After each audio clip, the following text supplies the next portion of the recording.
Bismillahirrahmanirrahim. Assalamu alaikum rahmatullahi wa barakatuhu. So, dear viewers, we are continuing with this topic called learning, and today we'll discuss the methodology of learning. So, basically, the methodology of learning are four. The basics are four, and this four topics you can say we'll elaborate this four in chapters, but this is reading, writing, listening to lectures, that is listening, and learning from mistakes. So reading is very important because the first thing is we learn from text, and reading is one of the most important means to learn and gain knowledge, as it has all times and all ages been a source of learning. So during the ancient times, till the birth of Prophet Muhammad sallallahu alaihi wasallam, reading was regarded as the privilege of the royal family, of the families of the nobles and aristocrats, and the clerical and priestly classes. So, and others did not have an opportunity and were often discouraged or even prevented from learning. How, so, how to read and write? In some instances, there were punishments, punished also. They were punished, especially in Arabia, but the situation changed completely after Prophet Muhammad sallallahu alaihi wasallam arrived in Makkah with his mission. The importance of learning in Islam can be understood from the fact that the first commandment given by Allah subhanahu wa ta'ala of the Prophet Muhammad sallallahu alaihi wasallam was not to pray, not to do dawah, not to give charity, but the very first word that he brought from Allah subhanahu wa ta'ala in the Quran commanded everyone, male and female, to read Iqra. So Quran to the world in the middle of the 7th century, and the world never looked back from then on.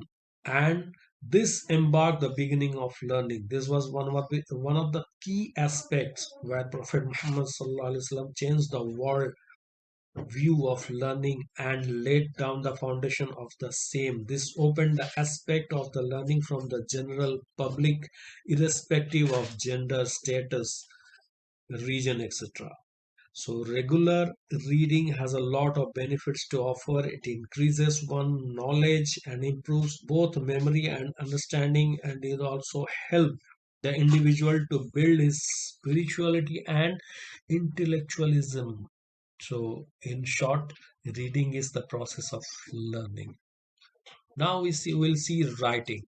So, uh,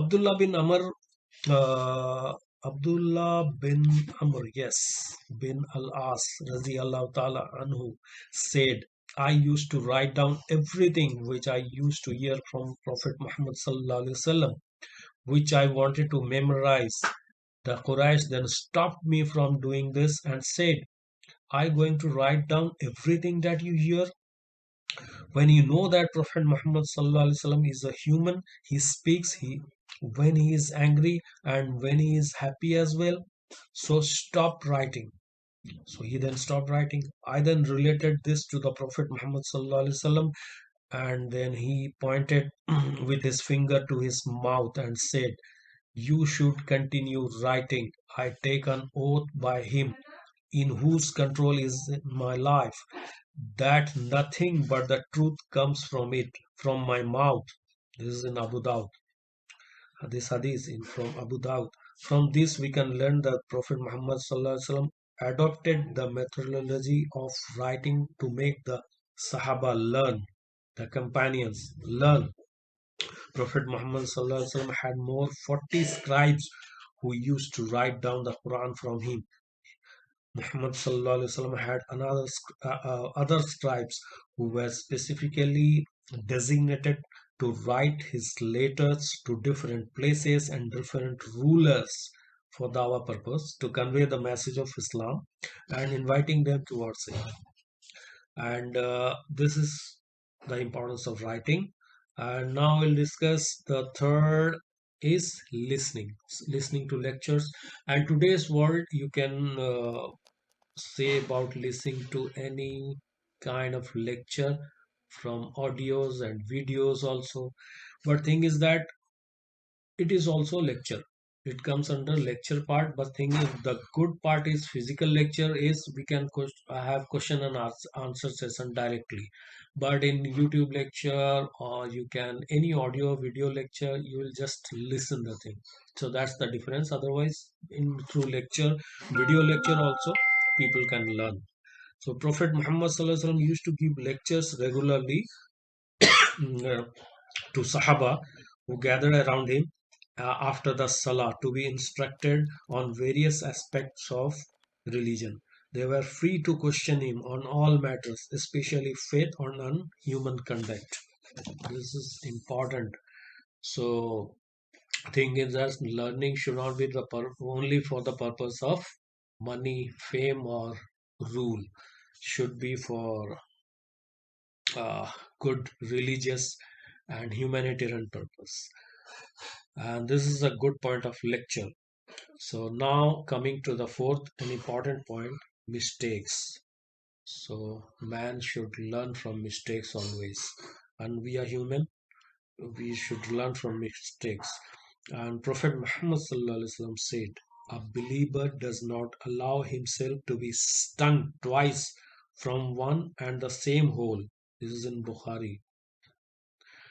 A Muslim is required to learn from his or her mistakes, analyze their failures, and if there is any shortcoming that can be avoid repeating, then he is required to avoid it. Once an individual or a group has shown evil behavior towards us, we are not to become victims again. It is only our personal experience that we require to learn from, but the experience of the other Muslims and the guidance that we receive from Allah subhanahu wa ta'ala in recognizing our friends and enemies. Nobody knows better than Allah subhanahu wa ta'ala what is in a creator's heart. Therefore, a sensible person will avoid harm by paying heed to the advice from Allah subhanahu wa ta'ala. And already the hadith I've ever discussed, that is really important, that we must learn from our mistakes.